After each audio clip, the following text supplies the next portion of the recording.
Oke, halo guys.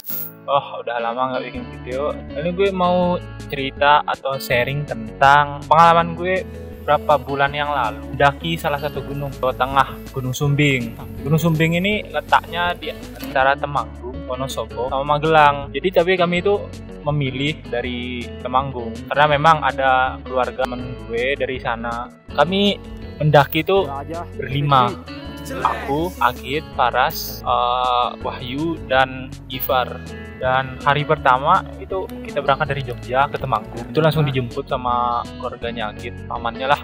Nyampainya di Temanggung, nyampe ke base camp dari Temanggung. Kita itu ke base camp itu sekitar 30 menit lah kita. Nyampe di base camp itu kami daftar. Habis mendaftar itu barang kalian bakal dicek guys. Jadi barang kalian tuh dicek satu-satu nih. Kalian bawa air berapa, kalian bawa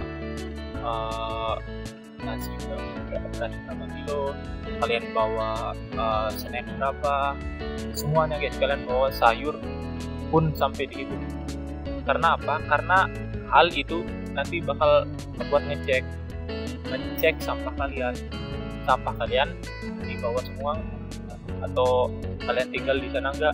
Itu sangat peraturan gunung memang ketat gitu, memang ketat sekarang. Terus habis dicek itu ya kita packing ulang semua barang kita. Terus habis itu kita di Temanggung di Sumbing itu dari base camp ke pos 0 itu ada penyewaan ojek 20.000 per orang. Jadi kami nyewa ojek tuh dari base camp sampai ke pos 0. Ya hitung-hitung hemat tenaga sama waktu lah sampai ke pos 0 karena emang jalannya udah mulai jalan trekking.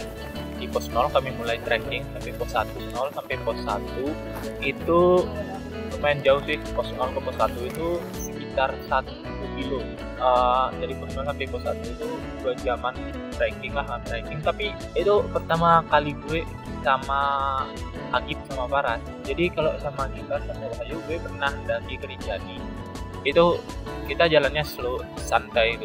Tapi semenjak gue ikut ini si Agit, ini jalannya cepet banget men. Tiba-tiba aja sampai atas gitu. Jadi dari pos 0 sampai pos 1 itu agak lumayan lama, sekitar 2 jam lah. Nyampe di pos 1 itu pos 1 gue lupa namanya apa. Kalian bisa lihat di internet nama-nama posnya banyak banget. Tapi di pos 1 itu pos 1 ini nggak ada shelter men.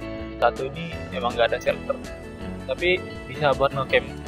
Kalau kalian pengen ngecamp di pos 1 bisa karena masih vegetasi gitu. Nah, berangkat dari pos 1 ke pos 2 itu jalannya tangga men, tangga. Jadi gue kalau mendaki itu paling males banget sama tangga-tangga.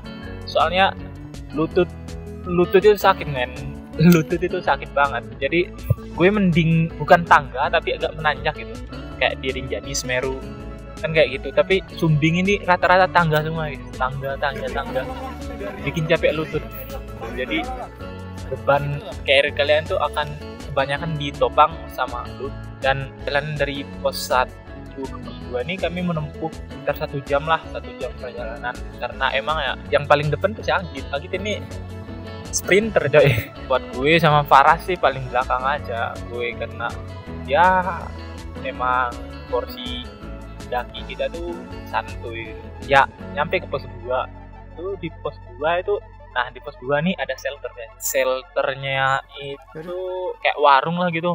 Tapi kalau gue bandingin sama shelter gunung lain kayak bertembok lah gitu. Tapi kalau di Sumbing nih enggak, shelternya tuh pakai kayu. Nyampenya di pos 2 kita santai-santai bentar makan lah. Nah di pos 2 ini masih vegetasi guys. Jadi dan di pos 2 ini tempat ngecamp itu kayaknya nggak ada tempat ngecamp. Jadi kalau kalian mau itu ngecamp itu harus di pos 3 nanti. Dari pos 2 ke pos 3 ini tuh kami kehujanan gitu. Hujan gerimis kayak gitulah. Biasa di gunung kan kalau udah nyampe ketinggian berapa gitu udah mulai lembab. Hutan dari pos 2 ke pos 3 lembab banget guys karena hujan juga ya. Ya di situ kami mulai kena hujan. Kami make jas hujan lah secepat mungkin kami harus nyampe pos 3 guys. Nah kalau dari setengah perjalanan kalian nemuin itu agak mulai terbuka, agak vegetasinya udah mulai nggak ada, berarti itu bentar lagi mau nyampe pos 3. Nah di pos 3 ini itu ada shelter lagi. Nah di pos 3 ini tempat ngecamp juga bisa, tapi di Sumbing itu katanya nggak boleh ngecamp di shelter. Di sana kami istirahat, makan-makan, istirahat.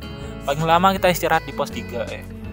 Kemudian nah dari pos 2 ke pos 3 itu normalnya itu mungkin 1 jam lebih, tapi kami 30 menit, setengah jam lebih lah kami trekking.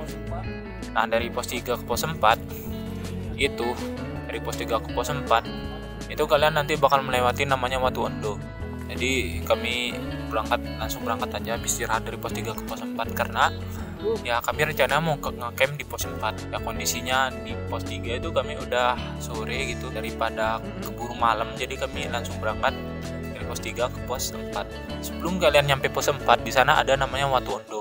Jadi Watu Ondo itu kayak batu besar gitu yang harus kita panjat buat nyampe ke pos 4. Watu Ondo ini bukan pos, di Watu Ondo ini nanti ada tali kalian pakai buat manjat di sama rantai gitu. Nah habis manjat Watu Ondo itu pos 4 bentar lagi. Jadi kalian dari Watu Ondo naik dikit itu udah nyampe pos 4. Dari pos 3 ke pos 4 tuh lumayan dekat juga, sekitar normalnya tuh 1 jam, tapi lagi-lagi kami percepat, itu kami trekkingnya 30 menit aja. Nyampainya di pos 4 kami cek dulu tuh tempat camp yang enak, tempat camp dan enak kami udah dapat. Kami bikin kopi, istirahat lah, baru kami bikin tenda udah jadi selesai. Nah mau maghrib tuh, mau maghrib sore kami foto-foto dulu lah, ngilangin capek itu, foto-foto istirahat. Nah saran aku ya, kalian tuh bikin tenda di pos 4 tuh lihat-lihat tempat, karena angin di pos 4 itu setan banget guys. Angin di pos 4 itu gede banget karena lahan di pos 4 Sumbing ini terbuka banget. Jadi ini inti dari cerita gue ini. Pas maghrib kita kan masa-masa tuh makan malam, buat makan malam. Nah pas makan malam nih, pas makan angin itu datang dan flysheet yang kami pasang itu terbang gitu, talinya nggak kuat flysheet ini. Gue berusaha keluar kan, ini bener-bener badai men. Ini kedua kalinya gue ketemu badai setelah di Pelawangan Rinjani dulu gue pernah ketemu hal kayak gitu, tapi ini lebih parah men. Di Sumbing ini lebih parah karena emang ya salah kita tuh ya bikin tenda tempatnya agak terbuka gitu. Jadi ya resikonya kena angin atau kena badai itu lebih besar. Flysheet itu berkibar gitu kayak bendera merah putih. Nah pas itu ada yang jaga di dalam, ada yang jaga di luar. Gue keluar, gue benerin tuh patok-patoknya, gue benerin patok yang kerangkat, gue benerin tali yang itu udah lepas, tapi nggak bisa coy. Anginnya lebih keras. Jadi ya terpaksa lah itu flysheet gue cabut. Terus gue masukin batu ke tendanya biar kuat lah. Karena patoknya tuh emang tanah buat matok itu nggak kuat di sana. Tanahnya itu gembur banget ya. Asalkan tendanya nggak kenapa-napa. Kalau kalian daki itu asalkan nggak kenapa-napa, nggak robek lah, nggak patah-patah lah framenya. Tapi sempet itu tenda yang di sebelah tendanya si Wahyu sama Faras sama Gifar itu framenya patah. Daripada packing darurat lebih, gue lihat itu resikonya packing darurat itu lebih gede itu. Ini masih bisa ditangani atau santai lah, masih bisa diatasi asalkan nggak panik gitu. Ya udah kita tinggal tidur aja. Nah sekitaran jam 3 itu udah reda, badainya udah reda sekitaran jam 3 kita bangun tuh dan kita siap-siap buat summit attack. Sekitaran kita summit attack itu jam 3:30 lah. Dari pos 4 tuh tenda kita tinggalin. Karena gue agak riskan juga sih ini kali ini tuh tenda, karena gue takut badainya datang sedangkan kita nggak di sana itu kan, ke summit attack. Ntar balik summit attack, tahu-taunya itu tenda udah hilang gitu. Nah itu gue takutin. 3:30 berangkat, doa, berangkat. Nah jadi ada pantangan dari orang Sumbing ya, atau maksudku pantangan yang kami dikasih tahu dari BC. Kalau kalian dari pos 4 ke sebelum nyampe Banjaran, Sapana Banjaran itu nggak boleh duduk, entah itu duduk di tanah, di batu atau di rumput, itu nggak boleh sama sekali duduk dari pos 4 ke Sapana Banjaran. Itu membuat kita tuh istirahat istirahat apa sih, kayak ruku gitu, jadi kita istirahat tuh kayak gitu mulu. Itu capek banget guys, beneran. Dari pos 4 ke Sapana Banjaran tuh jaraknya lumayan jauh dan nggak boleh duduk. Itu kalian bayangin aja kayak gimana. Kalian bisa bayangin tuh kayak gimana tuh, dari pos 4 ke Sapana Banjaran dan nggak boleh duduk. Nah, kami itu nyampe di Sapana Banjaran tuh subuh, kami nyampe Sapana Banjaran, dan itu plang di Sapana Banjaran tuh udah nggak ada guys, udah kecabut lah. Yang biasanya seperti di internet itu ada flangnya tuh bilang Sapana Banjaran, tapi pas waktu kami daki muncak ke Sumbing itu plangnya udah nggak ada guys. Jadi kami bingung, ini udah sampai Sapana Banjaran apa belum. Jadi belum duduk. Dari tadi kami tuh gak berani duduk karena nggak tahu udah sampai Sapana Banjaran atau belum. Kita trekking lah. Jadi kami tahu kami udah sampai Sapana Banjaran karena lihat belerangnya. Karena tahu itu belerang tuh berarti udah sampai Sapana Banjaran. Karena apa ya? Karena malam, capek, plus penerangan yang minim membuat kami tuh ya milih jalan yang lurus saja. Kami jalan lurus. Ternyata itu bukan jalan yang komersil atau jalan yang biasa pendaki-pendaki lewati, tapi kami jalur yang lain gitu. Nah, karena lewat situ kami berusaha navigasi mandiri. Untungnya sebelum nyampe puncak itu matahari udah mulai terbit, sehingga kami agak jalan ke puncak tuh udah mulai kelihatan tuh. Jalan ke puncak itu udah mulai kelihatan, dan kita memilih langsung aja ke puncak daripada lama istirahat di Banjaran ini. Di pertengahan sebelum ke puncak Raja Wali ini ada juga puncak di sebelahnya, namanya Puncak Buntu. Jadi kalau kalian ke kanan itu ada namanya Puncak Buntu, tapi aku nggak tahu dari Banjaran ini kalian bisa naik Puncak Buntu atau enggak. Tapi intinya pas kami trekking, pas kami muncak itu ada orang di Puncak Buntu. Karena puncak di Sumbing itu ada 3. Ada Puncak Raja Wali, Puncak Buntu, sama Puncak Abadi ya kalau nggak salah. Nah, Puncak Raja Wali ini yang paling tinggi. Naik ke Puncak Raja Wali dari pos 4 ke Banjaran sekitaran 40 menit lah. Nah, dari Banjaran ke puncak ini 30 menit. Karena apa ya? Karena medannya cukup susah banget. Medannya tuh kita ngelewatin tebing di pinggir gitu, dan harus megang-megang tali sama megang pohon gitu, manjat batu kadang. Karena beberapa juga kabutnya naik itu, berapa kali kabutnya naik buat jarak pandang itu 1 meter gitu, buat jarak pandang terhalang. Udah tuh kita trekking, akhirnya nyampe di Raja Wali, di Puncak Raja Wali, puncaknya Sumbing.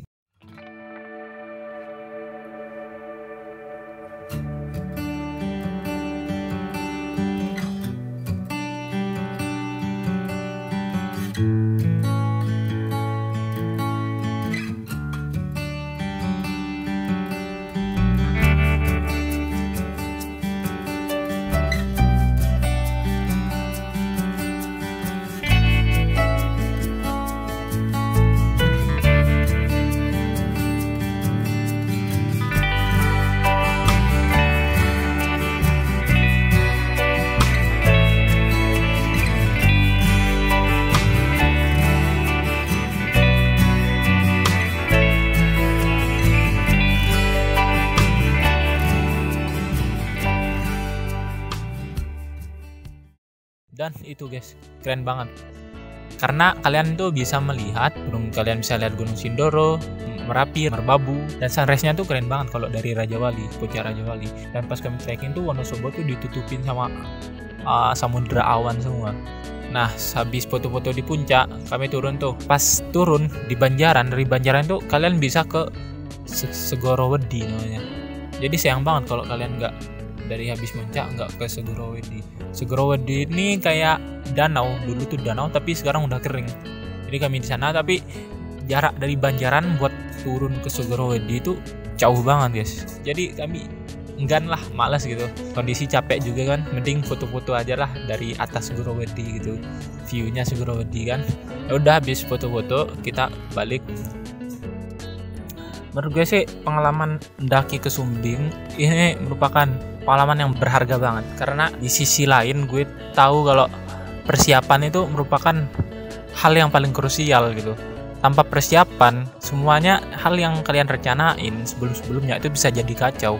Tanpa persiapan yang matang, kalau kalian persiapannya matang, itu bisa mensupport atau mendukung rencana-rencana kalian yang sudah kalian rencanakan sampai akhir. Tetapi kalau persiapan kalian nggak matang, itu mungkin bisa saja merusak rencana-rencana kalian selanjutnya. Selain itu, pelajaran yang penting banget gitu loh. Kalau kalian pengen diriin camp atau tenda, itu usahain cari tempat yang sulit kena angin atau tempat yang masih agak vegetasi gitu, masih tempat yang tertutup. Karena apa? Karena badai di gunung itu bahaya banget guys, bahaya banget. Gue nggak mau ngalamin itu lagi. Semoga hal itu nggak gue alamin lagi atau buat kalian alamin. Jadi sekian cerita dari perjalanan gue pendakian kali ini. Ya mungkin kapan-kapan kita bisa cerita lagi tentang pendakian atau tentang bagaimana tips trik yang bagus. Atau kalian bisa share juga pengalaman kalian. Semoga kalian suka sama videonya. Gue cukupkan saja dan sampai jumpa.